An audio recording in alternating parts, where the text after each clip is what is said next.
Nous avons rendez-vous avec une ancienne journaliste du Monde qui a vécu 8 ans en Syrie. Bonjour Adeline. Bonjour. Alors Adeline Chenon, vous tenez un blog sur la Syrie depuis maintenant 5 ans. Vous venez de sortir un livre intitulé Ma Syrie. Et puis vous vous êtes rendue en Syrie récemment. Pour vous, une guerre de religion en Syrie, c'est surréaliste ? Complètement. C'est pas du tout ce à quoi je suis habituée et c'est pas dans la Syrie dans laquelle j'ai vécu. Ça ne se passait pas comme ça. Tout le monde connaissait la religion de tout le monde, mais c'était jamais ostentatoire et surtout jamais belliqueux. On a toujours vécu ensemble sans y penser. Donc là, actuellement, cette frénésie religieuse, c'est pas ma Syrie. Culturellement, la Syrie était un pays laïque ? Complètement, complètement. Non seulement culturellement, mais politiquement. Je veux dire, c'était quelque chose de très important.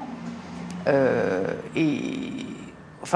un sujet sur lequel on ne plaisantait pas du tout, la laïcité, mais c'était complètement intégré, donc c'était une évidence. Et donc maintenant, il faut à chaque fois se poser la question de qui est-ce que j'ai en face de moi, alors qu'avant, ce n'était pas une question qu'on se posait.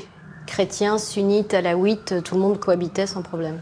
Oui, et pour l'instant, si vous voulez, ça existe toujours, ça, mais maintenant, il y a une peur de ça. Et puis on voit par exemple sur les murs de zones où il y avait les rebelles, subitement il faut tuer tous les alaouites, ou les alaouites morts et les chrétiens à Beyrouth. Mais ça avant, il n'en était pas question. Alors je voudrais vous montrer un schéma, Adeline, pour que vous puissiez m'éclairer. Alors en fait, il s'agit d'une représentation partielle de la nébuleuse de groupes rebelles en Syrie. Alors il y a des groupes rebelles internationaux, des djihadistes internationaux, des groupes islamistes, des Kurdes, des dizaines de factions. Pourquoi a-t-on aujourd'hui autant de groupes rebelles en Syrie ? Bon, si vous voulez maintenant, il n'y a plus d'idéaux. On n'est plus du tout dans une logique d'idéal. On est dans une logique qui est malheureusement financière. Donc autant de factions, autant de capacités de salaire. Ce qu'il faut comprendre, c'est que maintenant, quand on combat en Syrie, quand on pose une action de combat, on est payé, on reçoit un salaire. Et dans un pays pauvre, après 5 ans de guerre, ça a du sens, ça, de recevoir un salaire. Donc, il y en a autant parce qu'il y a autant de villes, et à chaque fois, c'est un petit groupe qui va être payé. Qui paye ? D'où vient l'argent ? L'Arabie Saoudite a dépensé plusieurs milliards de dollars à financer la rébellion, donc ça c'est sûr. Les États-Unis évidemment, la Turquie, la France, nous. Comment ça fonctionne ? C'est-à-dire qu'un pays étranger va vouloir envoie des enveloppes, finance, et c'est ce qui incite à la création de plusieurs groupes. C'est-à-dire qu'il faut combien ? Il faut, on va dire, une centaine d'hommes et on crée un groupe et on reçoit une enveloppe ? Non, il faut une action d'éclat. Il faut une action d'éclat qu'on va faire passer sur Internet. Là, la première enveloppe va arriver et puis après, on va se déclarer en faction qui a l'intention de faire d'autres actions d'éclat et un salaire va arriver et tout le monde va être payé. Dans cette guerre actuellement, là, tout le monde est payé. Les salaires vont de combien à combien ? Côté rebelle, de 300 à 1200 à peu près. 1200, ce sera côté État islamique avec beaucoup d'avantages en nature. Euros ? Oui, ou dollars.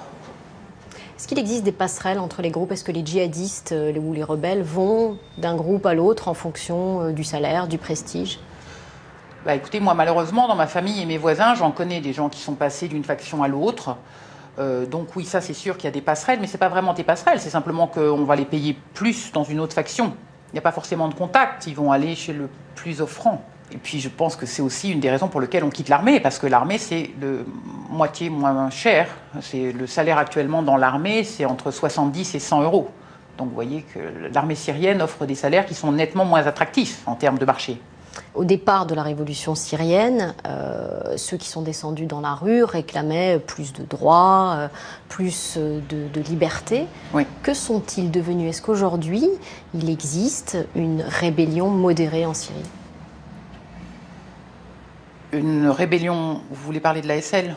Oui, l'armée syrienne libre qu'on a connue au début de la révolution, par exemple. Ils sont armés, donc ils sont déjà d'une modération discutable. Quand on est armé, on est moins modéré. Prenons l'exemple d'Idlib. Idlib, au départ, a été pris par l'ASL. Bon, ben maintenant, il y a des écoles coraniques où les garçons et les filles sont séparés. Il y a une police de la religion qui veille à ce que vous respectiez les offices. Et le chef d'Idlib est un Saoudien qui a vécu toute sa vie en Saoudie et qui est venu pour combattre. Que reste-t-il de l'ASL là et surtout du rêve dont vous me parlez, de l'idéal dont vous me parlez? En tout cas, à Idlib, on ne le voit pas. On n'a pas d'exemple pour l'instant concret d'un endroit où on aurait installé ce rêve, cet idéal qui a existé et qui marche. On a des combattants armés payés et puis une opposition politique à l'extérieur. Merci.